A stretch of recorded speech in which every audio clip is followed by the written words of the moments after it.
नमस्कार, HW news में आपका स्वागत है। मैं हूं अंकिता गुप्ता। कोरोना वायरस के जो मामले हैं बढ़कर अब देश भर में 1,25,000 के पार हो गया है।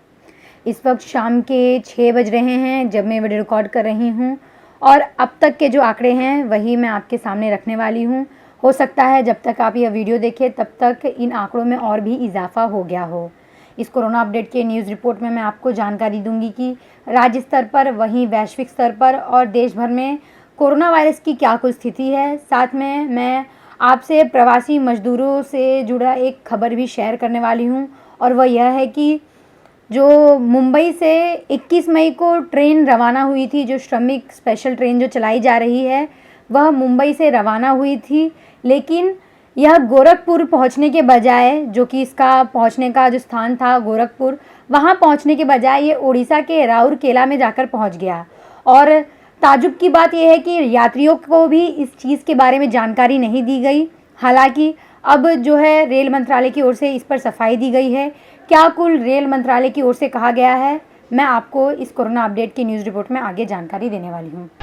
जैसा कि आप अपने स्क्रीन पर देख सकते हैं, भारत में कुल जो संक्रमितों की संख्या है यानी कि जो पॉजिटिव केस हैं वह आकर पहुंच गया है 1,25,101 पर।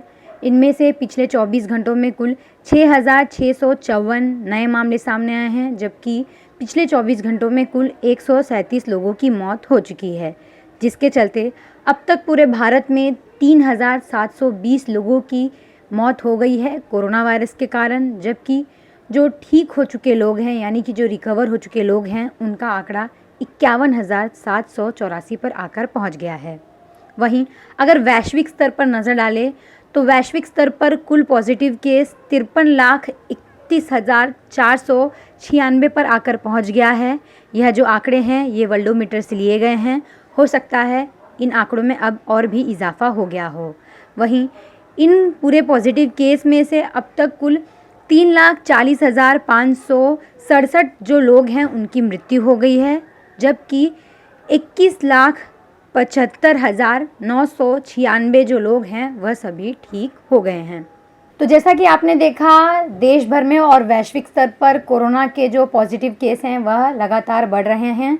चलिए अब जानते हैं कि कौन सा वो राज्य है देश भर में जो कोरोना वायरस से सबसे ज़्यादा प्रभावित है और यहाँ पर अब तक कुल क्या आंकड़े आकर पहुंच गए हैं। चलिए जानते हैं। महाराष्ट्र कोरोना वायरस से लगातार प्रभावित राज्य बना हुआ है और यहाँ पर अब तक कुल संक्रमितों की संख्या 44,582 पर आकर पहुंच गया है। इनमें से इस वायरस के चलते 1,517 लोगों की मौत हो चुकी है, जबकि 12,583 लोगों जो है वो सभी ठीक हो गए हैं। वहीं महाराष्ट्र के बाद नाम आता है तमिलनाडु का और तमिलनाडु में अब तक कुल जो पॉजिटिव केस हैं कोरोना वायरस के वह आकर पहुंच गया है 14,753 पर। इनमें से 98 लोगों की मौत हो गई है, जबकि 7,128 लोगों की जो है कोरोना वायरस से संक्रमित थे वह सभी ठीक हो गए हैं। बात करें गुजरात की तो गुजरात में अब तक कुल 13,268 लोगों की जो है कोरोना पॉजिटिव पाए गए हैं। वहीं 802 लोग की मौत हो गई है और जो ठीक हो चुके लोगों का आंकड़ा है वह आकर पहुंच गया है 5,880 पर। वहीं बात करें देश की राजधानी दिल्ली की तो दिल्ली में अब तक कुल 12,319 लोग कोरोना पॉजिटिव पाए गए हैं। वहीं राजधानी में अब तक कुल 208 लोगों की मौत हो चुकी है, जबकि 5,897 लोग ठीक हो गए हैं। वहीं राजस्थान की बात करें तो राजस्थान में संक्रमितों की संख्या बढ़कर 6,494 पर आकर पहुंच गया है। इनमें से राजस्थान में अब तक कुल 153 लोगों की मौत हो चुकी, जबकि 3,680 जो लोग हैं वह सभी ठीक हो चुके हैं। हो सकता है इन संख्या में और भी इजाफा हो गया होगा। वहीं अगर मध्य प्रदेश में नज़र डालें तो मध्य प्रदेश में अब तक कुल 6,170 जो लोग हैं वो कोरोना संक्रमित पाए गए हैं। वहीं 272 जो लोग हैं उनकी मौत हो चुकी है, जबकि 3,089 जो लोग हैं वह सभी ठीक हो गए हैं। वहीं उत्तर प्रदेश में नज़र डालें तो उत्तर प्रदेश में अब तक कुल 5,735 लोग कोरोना पॉजिटिव पाए गए हैं। इनमें से 152 लोगों की मौत हो चुकी है, जबकि 3,238 लोग ठीक हो गए हैं। बात करें पश्चिम बंगाल की, तो पश्चिम बंगाल में भी लगातार पॉजिटिव केस बढ़ रहे हैं और यहाँ पर अब तक कुल 3,332 लोग कोरोना पॉजिटिव पाए गए हैं। इनमें से 265 लोगों की मौत हो चुकी है, जबकि 1,221 लोग ठीक हो चुके हैं। वहीं केरल में भी जो संक्रमितों की संख्या है वो बढ़ने लगी है और यहाँ पर अचानक से ही नए मामले अचानक से बढ़ गए और अब तक कुल केरल में 732 मामले पॉजिटिव पाए गए हैं। राज्य में सिर्फ 4 लोगों की मौत हुई है, जबकि जो ठीक हो चुके लोगों का आंकड़ा है वह आकर पहुंच गया है 512 पर। नज़र डालें आंध्र प्रदेश में, तो आंध्र प्रदेश में अब तक कुल 2,709 लोग कोरोना पॉजिटिव पाए गए हैं। वहीं राज्य में अब तक 55 लोगों की मौत हुई है, जबकि जो रिकवर हो चुके लोगों का आंकड़ा है वह आकर पहुंच गया है 1,763 पर। वहीं अगर तेलंगाना में नज़र डालें, तो तेलंगाना में अब तक कुल 1,761 लोग कोरोना पॉजिटिव पाए गए हैं। 45 लोगों की मौत हुई है, जबकि 1,043 जो लोग हैं वह सभी रिकवर हो गए हैं। वहीं बिहार की बात करें, तो बिहार में अब तक कुल 2,177 लोग कोरोना पॉजिटिव पाए गए हैं। 11 लोगों की मौत हुई है और 629 लोग ठीक हो गए हैं बिहार में। वहीं अगर पंजाब की तरफ देखें, तो पंजाब में अब तक कुल 2,029 लोग कोरोना पॉजिटिव पाए गए हैं।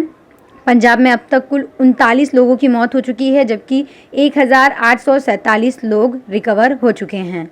वहीं अगर नज़र डालें जम्मू कश्मीर में, तो जम्मू कश्मीर में अब तक कुल कोरोना पॉजिटिव की संख्या बढ़कर 1,489 पर आकर पहुंच गया है। इनमें से 20 लोगों की मौत हुई है, जबकि 720 लोग ठीक हो गए हैं।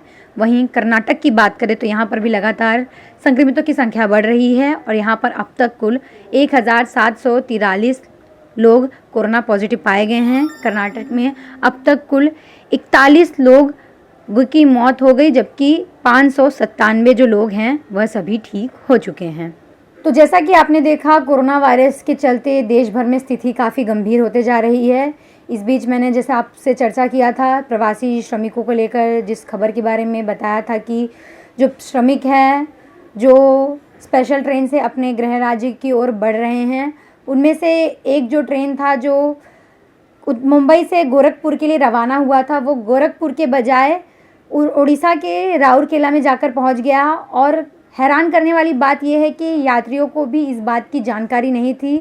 हालांकि इनमें से एक दो प्रवासी श्रमिक, जब उन्होंने सोशल मीडिया पर इस बात की जानकारी दी कि जो रूट है वह दूसरी ओर बढ़ रही है, और उन्होंने बताया कि जो ट्रेन है वह उड़ीसा में आकर पहुंच गया है, उसके बाद ये जो मामला है उसने तूल पकड़ने लगा। हालांकि रेलवे बोर्ड की तरफ से सफाई दी गई है। क्या कुल कहा गया है रेलवे बोर्ड की तरफ से, चलिए मैं आपको बताती हूँ। मुंबई से गोरखपुर जाने के बजाय श्रमिक ट्रेन के ओडिशा के राउरकेला में पहुंचने के मामले पर रेलवे बोर्ड के चेयरमैन विनोद कुमार यादव ने अपने सफाई में कहा कि उत्तर प्रदेश और बिहार की तरफ से ट्रेनों की अधिक संख्या रहती है। ऐसे में इन मार्गों पर भीड़ अधिक होती है। इस वजह से हमने कुछ ट्रेनों को दूसरे रूट से ले जाने का फैसला किया है और ये अक्सर होता रहता है। उन्होंने कहा कि इस नेटवर्क पर ट्रैफिक जाम हो जाता है, तो उस पर खड़े रहने से अच्छा होता है कि थोड़ा लंबा रूट लेकर तेज़ी से पहुंचा जाए। ये हमारा एक प्रोटोकॉल होता है। कुछ ट्रेन को हमने डाइवर्ट किया है। हमने पाया कि एक ही रूट पर ट्रेन चलाते रहें तो कोई भी ट्रेन नहीं पहुंच पाएगी। विनोद कुमार यादव ने आगे कहा कि इसलिए हमने उस ट्रेन को दूसरे रूट पर डाला। यह एक सामान्य प्रक्रिया है जिसे आम दिनों में भी अपनाया जाता है। यादव ने कहा कि थोड़ा लंबा रूट है, लेकिन ट्रेन अपने गंतव्य पर ज़रूर पहुंचेगी और यात्रियों को पहुंचाएगी। हम आपको इस बात का भरोसा दिलाते हैं। यहाँ पर हम आपको ये बता दें कि भारत रेलवे के इतिहास में ये पहली बार हुआ है जब चलती हुई ट्रेन का मार्ग बदल दिया गया हो और यात्रियों को इसकी जानकारी न दी गई हो। आपको बता दें कि श्रमिक ट्रेन भारत सरकार द्वारा शुरू की गई सेवा के माध्यम से विभिन्न राज्यों में फंसे मजदूरों को उनके घर पहुँचाया जा रहा है।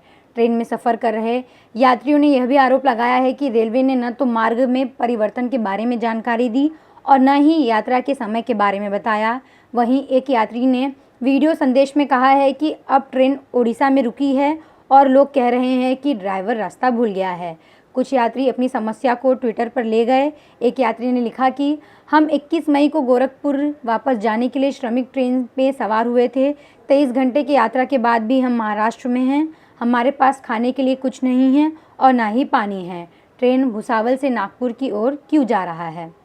आपको बता दें कि रेलवे के आधारित डेटा के मुताबिक 1 मई से 2317 श्रमिक स्पेशल ट्रेनों से 31 लाख प्रवासी मजदूरों को उनके घर पहुंचाया जा चुका है।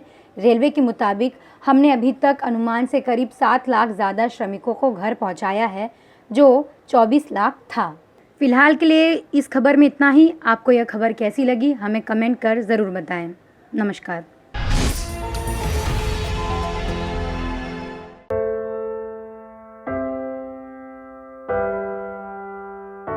हमारे घरों में भी बच्चे होते हैं जो हमसे प्यार दुलार की आस करते हैं।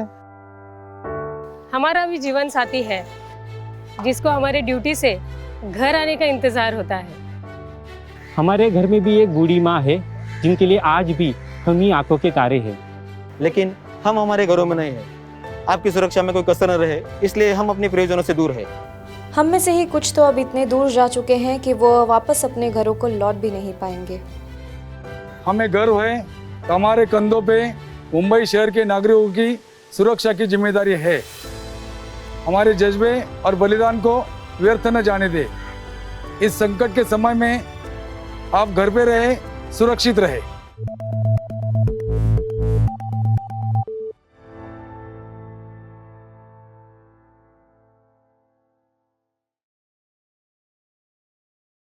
अब खबरें पाइए सबसे पहले हमारे मोबाइल न्यूज एप्लीकेशन पर। एंड्रॉइड या iOS प्लेटफॉर्म पर जाइए, HW न्यूज नेटवर्क को सर्च कीजिए, डाउनलोड कीजिए और अपनी सुविधानुसार भाषा का चयन कीजिए। खबरों की भीड़ में अपने काम की खबर पाते रहिए।